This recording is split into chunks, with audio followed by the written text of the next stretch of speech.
ગીર સોમનાથથી તસવીરો આવી રહી છે સામે વેરાવળની જલારામ સોસાયટીમાં વરસાદી પાણી ભરાયા છે। સમગ્ર સોસાયટી પાણી થઈ ગઈ છે। રોડ રસ્તા પાણીમાં ગરકાવ થઈ જવા પામ્યા છે અને જેના પગલે વાહન ચાલકો અટવાયા છે। તેઓની મુશ્કેલીમાં વધારો થયો છે।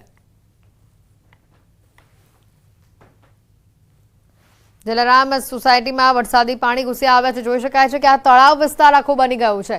તમામ શેરી મહોલ્લા ગલીઓમાં જ્યાં નજર પડી રહી છે તે માત્ર ને માત્ર પાણી જ દેખાઈ રહ્યું છે। લોકોને આ પાણીમાંથી પોતાના વાહન પસાર કરવા પણ મુશ્કેલી ભર્યા બની રહ્યા છે। કામ ધંધે જવું તો કેવી રીતે તે પણ એક મોટો સવાલ અહીંયા વિસ્તારમાં ઊભો થઈ રહ્યો છે। જે રીતના પાણી ભરાયા છે લોકોની દુકાનોની અંદર પણ આ પાણી ઘૂસ્યા હોય તેવી નોબત અહીંયા આવી પડી છે। આ વિસ્તારની હાલત અત્યંત દયનીય બની છે। જ્યાં નજર પહોંચી રહી છે ત્યાં માત્ર ને માત્ર પાણીનું જ સામ્રાજ્ય છવાયેલું હોય તેવું જોવા મળી રહ્યું છે। ગીર સોમનાથના જલારામ સોસાયટીના આ દ્રશ્યો આપને બતાવી રહ્યા છે। ગીર સોમનાથમાં ગઈકાલે ભારે વરસાદ પડ્યો। આજે વહેલી સવારથી પણ વરસાદી માહોલ આ વિસ્તારમાં છવાયેલો જોવા મળ્યો। રાજકોટના જામકંડોળાના થોરડી ગામે ધોધમાર વરસાદ વરસ્યો। થોરડી ગામે ભારે વરસાદ વરસતા નદીઓ બે કાંઠે વહેતી થઈ છે। નદી કાંઠે રહેલા તટેશ્વર મહાદેવ મંદિરમાં પણ વરસાદી પાણી ઘૂસી આવ્યા હતા।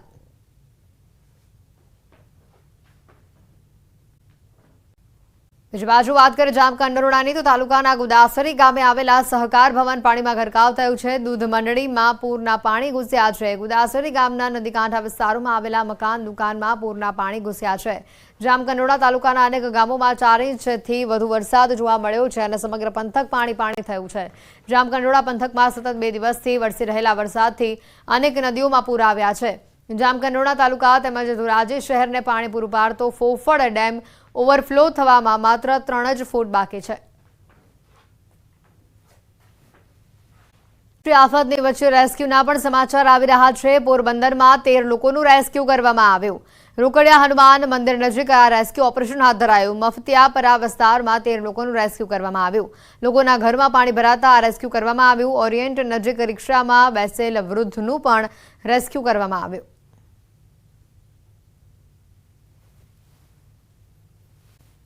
આવી રહ્યા છે શહેર તેમજ ગ્રામ્ય વિસ્તારોમાં વરસાદ જોવા મળી રહ્યું છે। કોરીવાડ વિસ્તારમાં વરસાદી પાણી ફરી વળ્યા છે। ઘરોમાં પણ વરસાદી પાણી ઘૂસ્યા છે। શેરી ગલીઓમાં વરસાદી પાણી ફરી વળ્યા છે। આ પાણીના કારણે લોકોના વાહનો પણ બંધ પડ્યા છે। ભારે હાલાકી લોકો વેઠવી રહ્યા છે। પોરબંદરથી આ દ્રશ્યો સામે આવી રહ્યા છે। ભારે વરસાદના કારણે લોકોના વાહનો બંધ પડ્યા આ દ્રશ્યો સામે આવ્યા। શેરીઓની અંદર નદી વહેતી હોય તેવા દ્રશ્યો છે।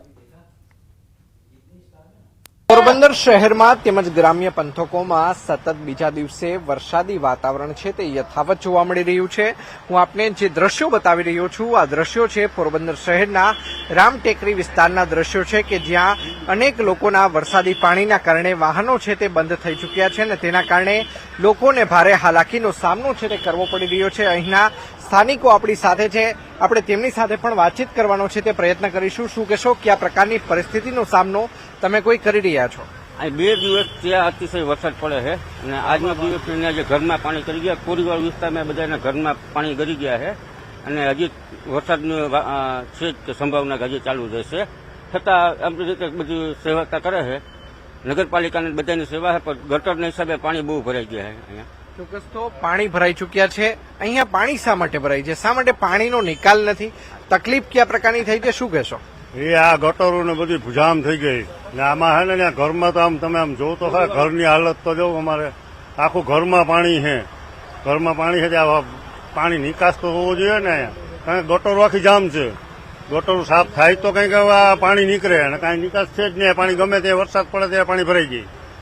ગમે એટલો વરસાદ પડે 2 ગલીમાં ભરાઈ જાય કોરીવાડમાં કારણ કે 2 જગ્યાએ છે ને પાણીનો નિકાસ છે જ નહીં એમાં કારણ કે બધું પાણી ત્યાં ભેગું થાય આખું ગામનું પાણી નીકળવાનું ઓળવું નથી ક્યાંય। ગલીના ઘરોમાં પાણી આખો આમ ગંધાર વળો તો જો તમે ઘરમાં ચોક્કસ તો લોકોના ઘરમાં પણ પાણી ફરી વળ્યા છે। કાકા શું કહેશો કેટલા વર્ષથી આ જ પ્રકારની પરિસ્થિતિ અને ખરેખર અહીંયા પ્રી મોન્સૂનની કામગીરી થાય છે? ખરે જોઈ નથી થતી હોય એવી કદાચ થઈ હશે ધ્યાન બહાર રહી ગયું હોય પણ આ નીચાણવાળો વિભાગ છે।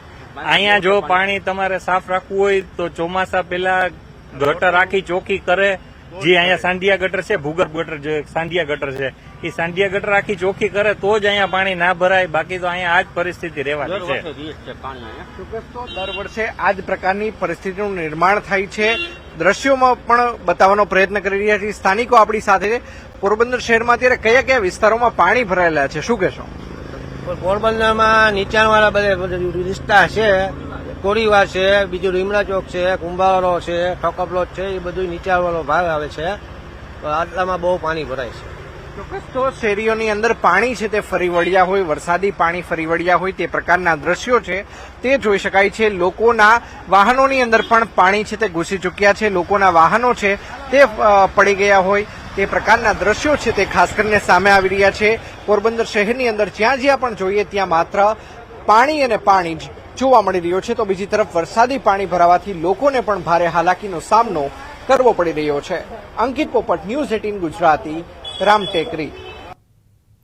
પોરબંદર જિલ્લામાં ભારે વરસાદ જોવા મળી રહ્યો છે. ગેડ પંથકના ગામોમાં પણ પાણી જ પાણી જોવા મળી રહ્યું છે. બોગસરથી કુતિયાણાને જોડતા તમામ રસ્તાઓ હાલ બંધ થયા છે.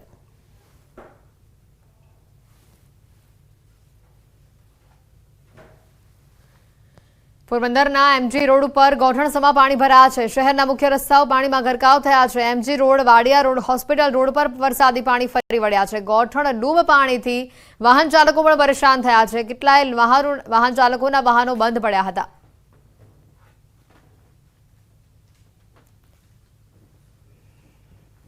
પોરબંદર શહેરમાં સતત બીજા દિવસે વરસાદી વાતાવરણ છે તે યથાવત જોવા મળી રહ્યું છે.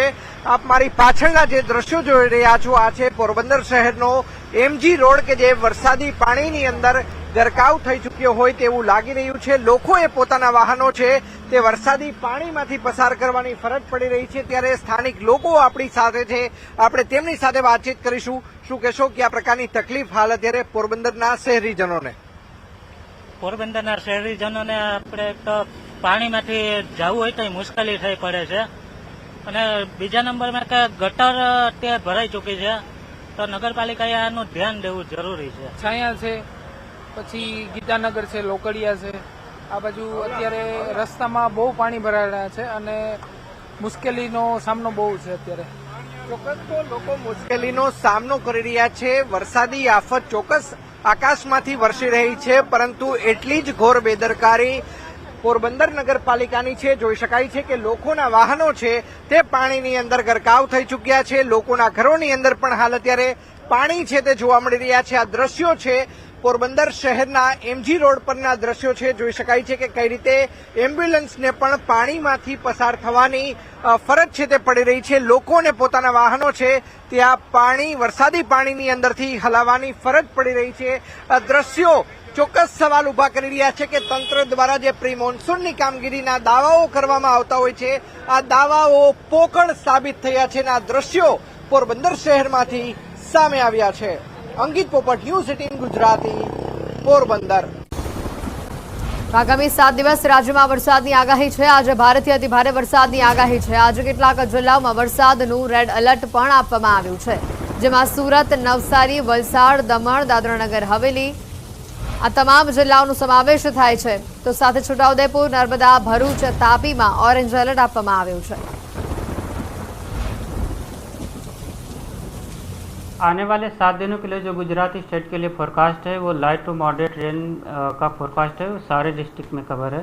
और वार्निंग की बात करेंगे तो आज के लिए डे 1 के लिए जो वार्निंग दी गई है वो एक्सट्रीमली हैवी रेनफॉल की वार्निंग है और साथ में रेड अलर्ट जारी है. और जो डिस्ट्रिक्ट है जहाँ पे एक्सट्रीमली हैवी रेनफॉल की वार्निंग है और साथ में रेड अलर्ट जारी है वो डिस्ट्रिक्ट है सूरत, नवसारी, वलसाड़, दमन और दादरा नगर हवेली.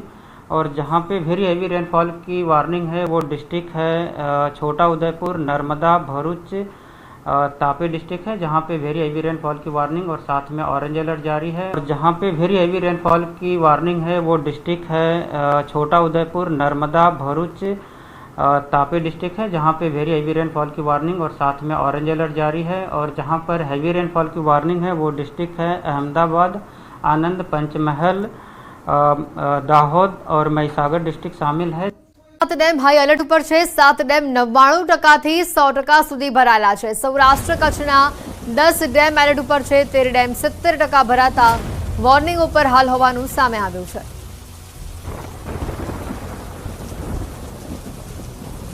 સૌરાષ્ટ્ર કચ્છના 10 જેટલા ડેમો એલર્ટ ઉપર હોવાની માહિતી, 13 જેટલા ડેમ જે છે તે 70% ભરાતા તેને વોર્નિંગ જાહેર કરાઈ છે.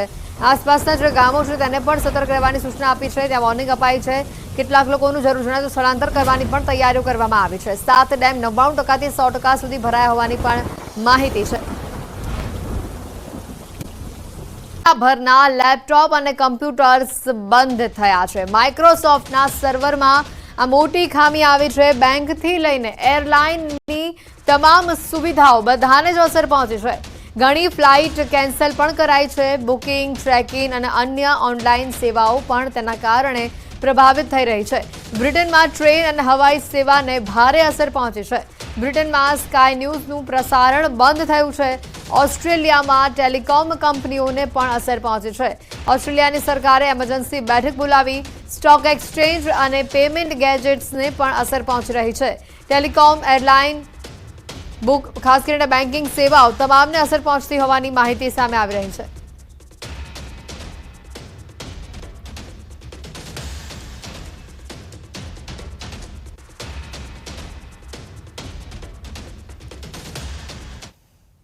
देखिए, माइक्रोसॉफ्ट एक बहुत बड़ा ग्लोबल कंपनी है और उनका जो प्लेटफॉर्म है माइक्रोसॉफ्ट 365, जिसमें माइक्रोसॉफ्ट वर्ड है, पावर पॉइंट है और माइक्रोसॉफ्ट ऑफिस है, उसको काफ़ी सारे लोग यूज़ करते हैं. दुनिया भर के छोटे बड़े बिजनेस, अस्पताल, एयरलाइन सभी यूज़ करते हैं, यूज़र्स यूज़ करते हैं. और जब ऐसा एक बड़ा प्लेटफॉर्म, ग्लोबल प्लेटफॉर्म में कोई प्रॉब्लम आता है, बहुत सारी कठिनाइयाँ और डिसरप्शन तो होता ही है. हम देख भी रहे हैं आज एयरलाइंस जो माइक्रोसॉफ्ट यूज़ करते हैं उनके बुकिंग्स, रिजर्वेशन सिस्टम्स ऑफलाइन हो गए हैं. ग्लोबल एयरलाइंस को यही तकलीफ़ हो रहा है. तो मैं मानता हूँ ये बहुत ही एक once in a lifetime जैसे एक एपिसोड. मैंने मेरे 30 साल के टेक्नोलॉजी के जीवन में ऐसा कभी नहीं देखा कि ऐसा एक ग्लोबल आउटेज. मैंने देखा है कि कभी कभी गूगल आउट होता है या ट्विटर आउट होता है या फेसबुक कभी कभी डाउन हो जाता है, लेकिन एक ऐसा बड़ा प्लेटफॉर्म जिस पर बहुत सारे बिजनेसेस, बहुत सारे यूज़र्स उनके 24/7 उनके दिन की काम के लिए वो डिपेंड करते हैं, इसका ऐसे आउटेज मैंने कभी नहीं देखा. और मैं मानता हूँ कि माइक्रोसॉफ्ट में मुझे पूरा यकीन है कि सरकार, हमारे भारत सरकार उनके साथ संपर्क में हैं और माइक्रोसॉफ्ट जल्द ही इसको वापस ऑनलाइन